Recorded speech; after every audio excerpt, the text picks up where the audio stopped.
Welcome to Instablog's Global Report. This is Sukhmani with fresh updates and more citizen voices from all over the world.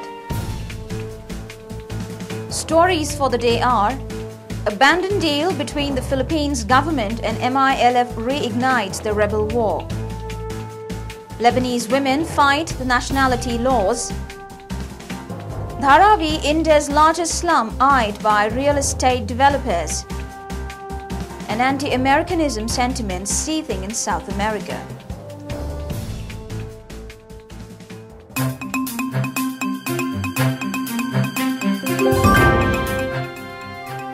The President of Philippines, Gloria Macapagal-Arroyo's government has cancelled a landmark agreement reached recently with the Moro Islamic Liberation Front, the country's largest Muslim rebel group. The collapse of the peace deal has inflared fresh spate of violence between Muslims and Christians on the island of Mindanao. CJ Milafil Hope O points out the bitterness that has enveloped the minds of Christian and Muslim population on the island.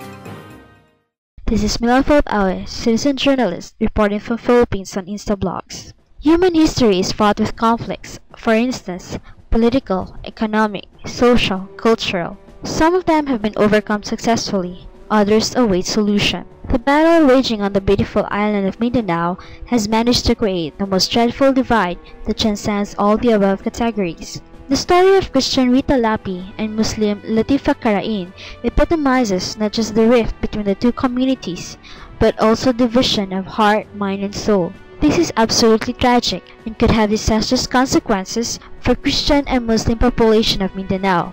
The current situation of Mindanao opens window for a similar reenactment. Both Muslim and Christian populace of the island must understand that commingling of minds and hearts can help resolve most vicious conflicts. They must retain the vital essential called humanitarianism and compassion towards human life that can help fill the deepest divide.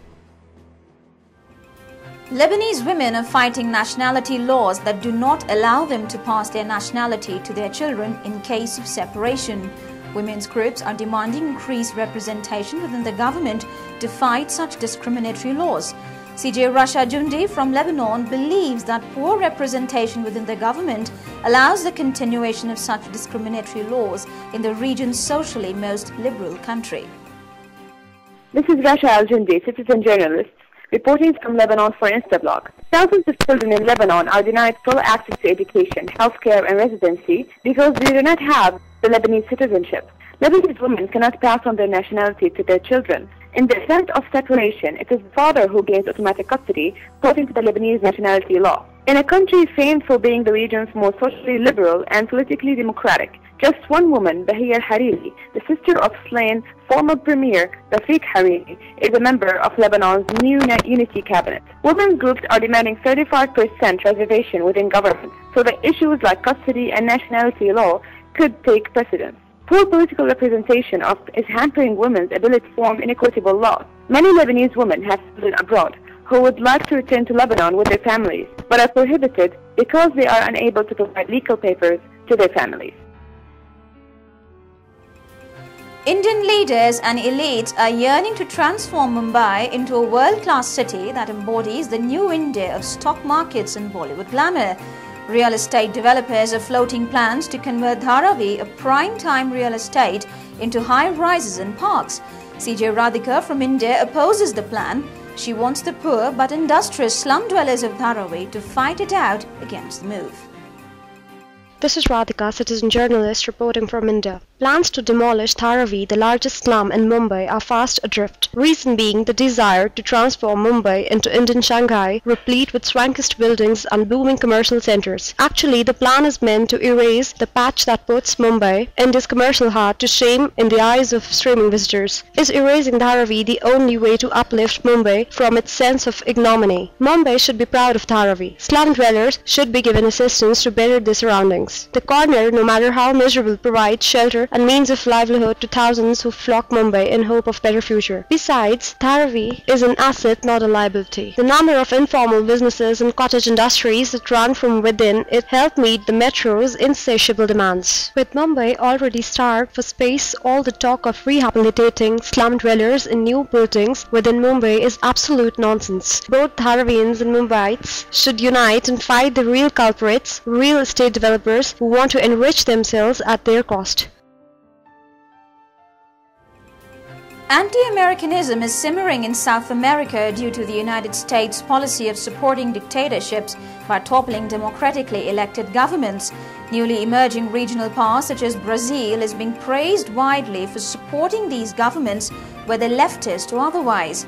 CJ Celso highlights the stark comparison in policy initiatives of past US governments and the present Brazilian establishment. This is Celso, citizen journalist reporting from Brazil for Instablogs.